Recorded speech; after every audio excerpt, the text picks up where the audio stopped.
हम लोग की मेन जो मांगे, हम लोग शासन को 2012 से सेवाएं दे रहे हैं और शासन ने जब इसको पायलट प्रोजेक्ट के रूप में शुरू किया था तो उसमें सिर्फ 14 विभागों की 52 सेवाएं थी।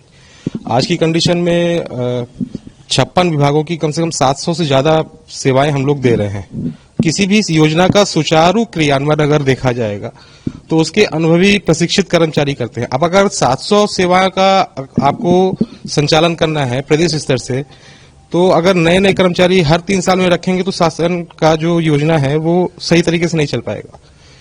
तो हमारा मेन उद्देश्य था कि हमारी जो जॉब सिक्योरिटी है वो यथावत रहे और जो भी हमारे पुराने कर्मचारी हैं वो केंद्र में बने रहें और उनको नौकरी से न निकाला जाए और न्यूनतम वेतन का लाभ दिया जाए। सर, हम लोग का निवेदन ये है कि जैसे अपन लोग लोक सेवा केंद्र में काम करते हैं, महिलाएं पुरुष दोनों लोग बराबर करते हैं, काम करते हैं, तो जो हम लोग की जॉब सिक्योरिटी रहती है वो हम लोग के पास नहीं रहती है। कभी किसी डिस्ट्रिक्ट में किसी को 2000 दे देते हैं तो किसी को 4000 दे देते हैं, किसी को 6000 दे देते हैं, इससे ऊपर किसी को नहीं देते। अगर आप उनके ऊपर संचालकों के ऊपर आवाज उठाएंगे तो बोलते तुम अपना काम देख लो। तो जहां सरकार एक तरफ हम लोग को रोजगार बोल रही है कि तुम लोग को रोजगार नहीं देंगे, वहीं हमारा 3 साल बाद रोजगार छीन लिया जाता है। फिर हम लोग कहाँ जाए? 10 साल से हम लोग कार्य कर रहे हैं लोक सेवा केंद्र में, आज तक हम लोग को जॉब सिक्योरिटी नहीं मिली। वही चाहते हैं सरकार से कि हमारी कम से कम जॉब तो उसी विभाग में रखे, तब तो हम आगे काम कर पाएंगे। नए लड़कों को रखती है, वो सेवा नहीं दे पाते सही से, और जो पुराने हैं वो अनुभवी हैं उनको रख नहीं पाती है। तो यही निवेदन है कि हम लोग की जॉब सिक्योरिटी के लिए भी सरकार सोचे। लोक सेवा केंद्र 2012 से मध्य प्रदेश शासन की एक योजना के रूप में कार्यरत हुआ। यहाँ पे शुरुआत में 14 विभागों की ही केवल जानकारियां हुआ करती थी, योजनाएं हुआ करती थी। आज वर्तमान में 57 विभागों की लगभग 770 योजनाओं का परिपालन लोक सेवा केंद्र के कर्मचारी कर रहे हैं।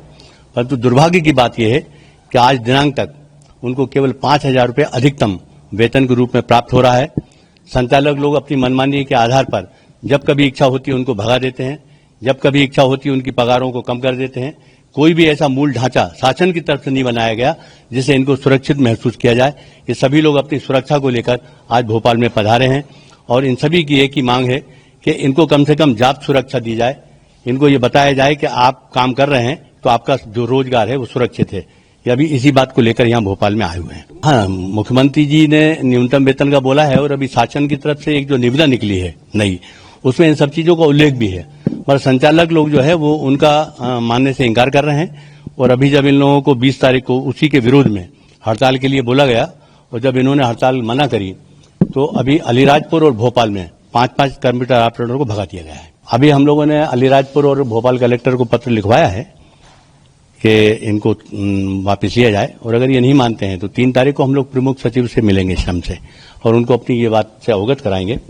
और अगर उसके बाद भी नहीं हुआ तो भविष्य में कोई फिर जैसे आम संगठन कर रहे हैं कि डराकर कुछ चीज ले रहे हैं, हम लोगों का ऐसा ध्येय नहीं है। हम भारतीय मजदूर संघ के कार्यकर्ता हैं, अनुशासित कार्यकर्ता हैं, इसलिए हमारी एक ही इच्छा है कि शासन जो है हमारी मजबूरी को समझे और हमको उचित रूप से जो भी कुछ प्राप्त हो सकता है वो दिलाए।